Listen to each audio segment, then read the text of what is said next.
നമ്മുടെ മനസ്സിൽ സ്നേഹം, സന്തോഷം, അനുകമ്പ തുടങ്ങി പോസിറ്റീവായിട്ടുള്ള വികാരങ്ങളും ദേഷ്യം, ശോകം, അസൂയ തുടങ്ങി നെഗറ്റീവായിട്ടുള്ള വികാരങ്ങളും അടിക്കടി ഉണ്ടാകാറുണ്ട്. പൊതുവെ ദുഃഖം ആർക്കും ഇഷ്ടമല്ല അല്ലേ? സന്തോഷമാണ് നമുക്ക് എല്ലാവർക്കും വേണ്ടത്. അതിനുള്ള ഒരു ഉത്തമ ഉപാധിയാണ് പുഞ്ചിരിക്കുക എന്നുള്ളത്. നമ്മൾ ദേഷ്യം, അസഹിഷ്ണുത, ദുഃഖം എന്നീ അവസ്ഥകളിലൂടെ കടന്നു പോകുമ്പോൾ വെറുതെ ഒന്ന് പുഞ്ചിരിക്കാൻ ശ്രമിച്ചു നോക്കൂ. പെട്ടെന്ന് തന്നെ മനസ്സ് ശാന്തമാകുന്നതായി നമുക്ക് അനുഭവപ്പെടുന്നു. നിങ്ങൾ ചിരിച്ചുകൊണ്ട് സംസാരിച്ചാൽ പരസ്പര വിദ്വേഷം കുറഞ്ഞ് ഇല്ലാതാവുന്നു.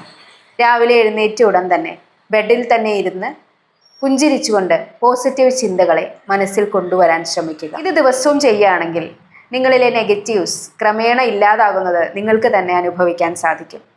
രാത്രിയിൽ ഉറങ്ങുന്നതിന് മുൻപും ഇത് ആവർത്തിക്കുക. നിങ്ങൾക്ക് നല്ല ഉറക്കം കിട്ടും.